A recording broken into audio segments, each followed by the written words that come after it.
Warahmatullahi wabarakatuh, Bapak Ibu, jumpa lagi di Fonda Farm. Ini kita udah jeda berapa ya? 5 minggu ya. Nah, hari ini kita coba panen pertama. Coba bisa disorot. Lihat Bapak Ibu kualitas buahnya.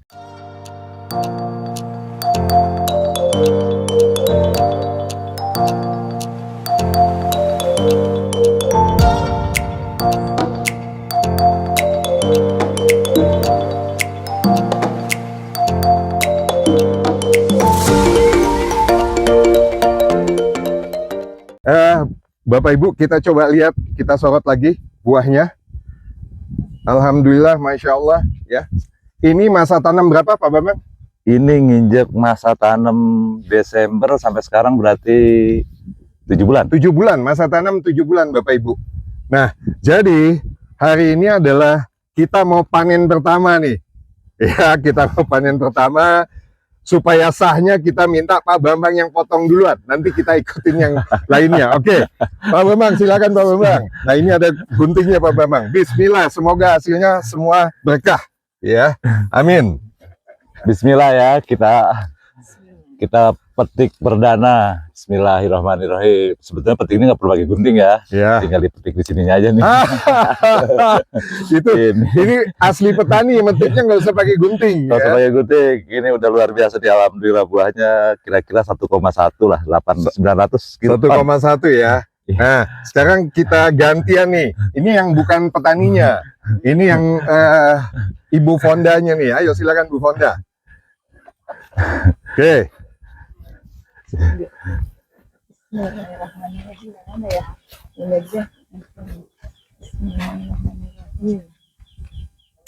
Oke, Bapak Ibu, alhamdulillah. Nah, kebetulan di sini ada Pak Ibnu nih, tamu kita yang datang dari jauh-jauh nih. Nggak percaya katanya Fonda Farm katanya pakai Photoshop gitu ya. Iya. Sebentar Pak, ada trik nih Pak nih. Nah. Kalau untuk panen alpukat ya. Ya.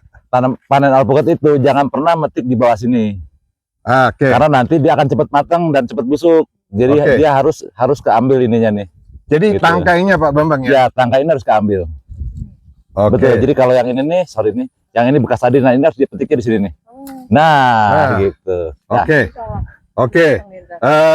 Kita undang tamu kita yang jauh-jauh nih, Pak Ibnu. Ayo Pak Ibnu, ikut panen Pak Ibnu. Bismillah. Bismillah, saudara-saudara, bapak-bapak, ibu-ibu. Oke. Oh, ini coba dengan izinnya. Iya. Ini manjada wajada. Pasti akan berhasil. Amin. Amin. Bismillahirrahmanirrahim.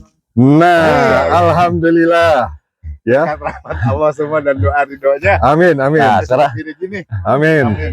Indonesia is agricultural country. Iya. Terima kasih. Sama-sama, Pak Ibnu datang pertama langsung. tapi panen. buahnya maaf nih. Taruh dulu. Bapak Ibu dengan 3 buah keranjangnya nggak begitu besar, jadi penuh ya. Nah, sekarang saya yang panen. Pakai ini nggak? Saya ikutin Pak Bambang yang ahlinya. Oke. Jadi di sini ya Pak Bambang ya? Ya, di tangkai sini nih, di atas ini. Nah, pas sambungannya. Ya, pas sambungan. Bapak Ibu tolong diambil lagi, coba videonya. Untuk petik yang bagus di tangkai ini ya, sambungannya supaya nggak cepat matang gitu ya, nanti cepat busuk, nggak tahan lama. Bismillahirrahmanirrahim. Alhamdulillah ya, alhamdulillah panen pertama di Fonda Farm. Satu lagi Pak, satu lagi bawah masih ada. Satu lagi, mana satu lagi? Oh ini, Bapak Ibu, Bismillahirrahmanirrahim. Kita panen pertama. Iya. Nah, ini 8 bulan masa panen. Di keranjangnya udah nggak cukup nih. Keranjangnya udah nggak cukup. Cukup. Aduh. Oke. Nah, sekarang Bapak Ibu sudah ikutin testimoni metik panen pertama ya. Ini alhamdulillah bukan cuma 1 pohon. Nanti kita pergi ke pohon yang lainnya. Sama gitu ya, kualitas buah dan besarannya. Oke, nah sekarang kita masuk ke topiknya sekarang. Pak Bambang, setelah kita tanam 8 bulan dengan kualitas seperti ini, triknya gimana sih Pak memilih bibit Pak? Silakan Pak Bambang. Untuk memilih bibit ya. Ya. Jadi yang pertama, ketika kita memutuskan untuk membudidayakan tanaman alpukat, pertama yang harus kita siapkan itu pondasinya dulu. Pondasi itu artinya rumahnya untuk si tanaman itu. Oke. Karena dengan pondasi yang baik, pondasi yang benar, si tanaman juga akan sehat, bagus, dan umurnya juga akan panjang. Oke, pertama fondasinya. Pondasinya pertama yang harus kita tahu, struktur daripada tanah yang akan kita tanami. Tanahnya termasuk jenis tanah apa? Kalau macam di sini seperti lihat berpasir. Nah, Oke. terus dari situ nanti bisa kita uji pH-nya seberapa. Terus kemudian yang paling terpenting MDPL-nya, meter dari permukaan laut. Itu yang terpenting karena itu yang akan menentukan varietas mana yang baik untuk ditanam atau yang cocok untuk situ. Oke. Nah, setelah itu baru kita memilih bibitnya. Ya. Berdasarkan analisa lapangan, kita bisa menentukan tanaman-tanaman alpukat ada beberapa jenis yang bisa ditanam di dataran rendah, menengah sampai atas. Oke. Nah, untuk varietas yang kita tanam di sini aligator, ini tanaman varietas yang sangat genjah, terus kemudian juga dia sangat adaptasi sekali dengan cuaca, terus kemudian juga DPL dari DPL 200 sampai ke 1000. Oke. Itu paling bagus gitu. Nah, setelah kita tahu, kita milih untuk varietas aligator yang akan kita tanam. Nah, baru masuk ke pemilihan kualitas daripada bibit. Oke. Gimana Pak caranya pertama Pak? Pertama, kita harus tahu dulu, mengenal dulu bentuk fisik daripada jenis apa, ciri-ciri daripada tanaman aligator seperti apa. Jangan sampai kita beli kucing dalam karung kayak gitu kan. Oke. Nah, ciri-cirinya bisa dilihat dari daunnya ini. Daunnya ya.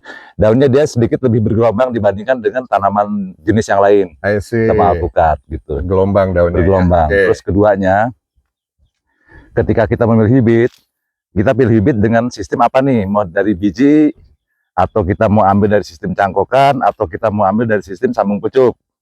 Nah, saran saya ngambil dari sistem sambung pucuk. Karena dia punya kelebihan satu, dia tanaman lebih kuat karena dia disambungkan dari tanaman yang sudah masuk generatif, yang sehat, disambungkan ke tanaman yang ditanam melalui biji. Oke. Nah, contoh seperti ini nih. Nah, dari atas ini ke bawah, ini paling umurnya si tanaman ini baru sekitar 2 atau 3 tahun lah. Ini nih, sekitar 2 tahun lah.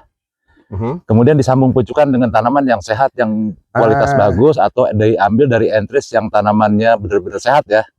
Terus kemudian yang punya produktivitas tinggi, yang tingkat kegenjahannya juga bagus. Oke. Nah, dari kualitas itu yang sudah yakin bagus, barulah disambungkan kemari. Oke. Nah, kemudian ketika kita memilih sambung pucuk itu, yang perlu diperhatikan sambungan daripada entries itu sendiri. Oke. Jadi di biji itu dia ada yang namanya ketika si biji itu membelah, tumbuh. Nah, itu kan apa sebenarnya daun bali ya. Oke. Cadangan makanan itu. Itu jangan melebihi dari itu ngambilnya. Jadi supaya ketika disambungkan entries dari tanaman yang sehat itu, tanaman yang jadikan indukan, itu tidak tidak sampai keluar tunas dari yang di bawahnya. Oke. Tujuannya supaya ketika ditanam dia tidak lari dari indukan awal. Oke. Tapi kalau salah memilih, nanti indukan awalnya keluar, bukan yang unggulan yang kita rencanakan, tapi yang awal, yang aslinya dia. Karena terlalu tinggi kita nanamnya, nyambungannya. Betul. Oke. Nah, itu bisa diperhatikan nanti dari sininya nih.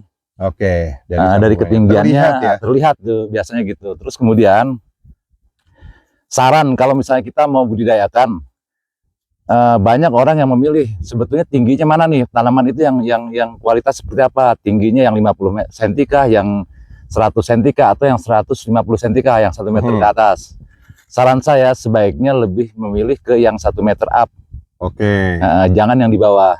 Ya. Kenapa? Kalau yang di bawah, satu, kerentanan atau adaptasi dia masih rentan terhadap penyakit, terus adaptasi dia juga belum begitu bagus karena perakaran dia juga belum bagus. Oke. Beda dengan tanaman yang umurnya sudah atau ketinggiannya sudah 1,5 meter.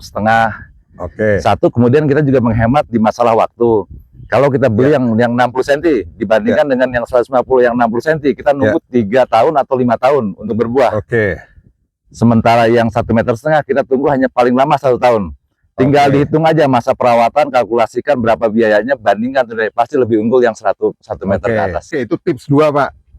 Nah, yang tips ketiga apalagi nih Pak? Setelah sambung pucuk, ketinggian tanaman, terus apa lagi Pak yang Nah. perlu diperhatikan? Yang ketiga masalah di perawatan. Oke. Perawatan kita harus pahami dulu nih.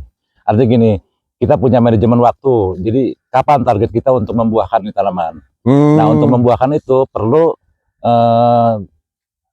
pohon yang memang sudah siap. Jadi tanda-tanda atau pohon yang sudah siap untuk berbuah itu satu, dia batang sudah harus keras. Dia harus keras, dia harus kuat batangnya. Tujuannya apa? Untuk menopang nanti buahnya. Walaupun buah seperti tadi buah aligator yang rata-rata 1,1, dia tidak patah nih. Si batangnya tidak patah, tidak harus ditunjang seperti saya banyak lihat kan, banyak ditunjang ya. Tapi kalau tanaman ini sehat, kuat, artinya kebutuhan kalsium lah. Boleh dibilang kebutuhan kalsium dari tanaman ini cukup, dia bisa menopang si buah itu sendiri. Jadi nggak perlu harus ditunjang segala macam kayak gitu. Oke. Jadi itu pada saat kita ingin melakukan pembuahan di pohon alpukat ini, lihat kualitas atau apakah batang utamanya ini udah keras ya. Nah disitulah perlu diberikan kalsium ya, supaya dia bisa punya daya tahan pada saat menopang buah ya, dengan berat rata-rata bahkan di atas 1 kilo. Nah Pak, 3 tips tuh Pak yang buat teman-teman petani. Nah satu lagi nih yang lebih penting lagi. Satu lagi nih, sering kita temui beberapa petani alpukat yang menerapkan sistem pruning, ya pruning. Sistem pruning sendiri tujuannya untuk memperkuat batang sama membuat kanopi dari tanaman itu supaya ketika dia nanti berbuah, nah buahnya itu akan sempurna dalam arti tidak terlalu rimbun yang nanti larinya ke masalah kelembapan tanaman atau menghindari daripada penyakit tanaman ya, yang kita tahu seperti Phytophthora. Nah, salah satu pruning, jangan terlalu dini untuk melakukan pruning ketika tanaman masih berumur di bawah 1 tahun. Gitu. Pruning boleh dilakukan di awal, hanya pruning pucuk aja, pemotongan tunas ini. Gitu. Tujuannya untuk membesarkan batang, ya, menguatkan ranting-ranting, kayak gitu. Nah, di situ nanti kita bisa pancing dia untuk menumbuhkan tunas baru. Tunas baru untuk menjadikan tanaman ini, misalnya kita kepingin dia punya kanopinya 2, percabangannya 2 yang utama. Nah, seperti ini contoh ini nih. Ini sudah dipancing nih. Dia keluar batang baru nih. Nah, ketika nanti musim hujan nanti, saya harapkan batang kedua ini dia akan membesar dan pada akhirnya tajuk tanaman ini akan sama dengan ini. Untuk tip terakhirnya untuk perawatan masih seputar jangan terlalu dini untuk melakukan pruning. Kenapa? Salah satunya tanaman ini butuh energi, butuh suplai makanan untuk dia masuk ke fase selanjutnya. Nah, ketika pruning terlalu banyak dilakukan, dapur daripada si makanan ini habis nih, kurang ya Pak? Kurang sempurna. Apalagi di di tempat-tempat yang MDPL-nya tinggi. Nah, di situ akan ada masalah pencahayaan matahari yang biasanya durasinya lebih pendek dibandingkan dengan yang musim di dataran bawah. Sama suhu juga, kalau dataran tinggi kan nggak terlalu panas ya. Sementara fotosintesis tuh di suhu 31, 32 tuh paling sempurna, paling bagus. Jadi jangan terlalu dini untuk melakukan pruning. 1 tahun berikutnya baru bolehlah kita perhatikan untuk masalah pruning. 1 tahun berikutnya baru pruning ya Pak ya? Pruning pucuk ya. Jadi Bapak Ibu, itu 4 tips dari Pak Bambang, dan ini sudah kita lakukan di Fonda Avofarm ya. Jadi kita nggak pakai teori dan masing-masing petani punya cara. Cuma cara di Fonda Avofarm agak sedikit mungkin ada perbedaan, sehingga dalam usia 8 bulan pun ya masa tanam kita udah menghasilkan alhamdulillah panen pertama gitu ya. Dari Pak Bambang ada tambahan Pak. Jadi sebelum saya lupa, di varietas Fonda Avofarm ini kita juga akan mengembangkan bibit ya. Nah, kita ada nanti kita akan jual bibit secara online juga, buah secara online juga gitu ya. Nanti untuk websitenya kita akan info. Jadi kita mari maju bersama-sama para petani alpukat ya, sehingga semua petani di Indonesia ini bisa sejahtera dan makmur. Dari saya itu aja. Sekian, terima kasih. Assalamualaikum warahmatullahi wabarakatuh. Semoga video ini bermanfaat.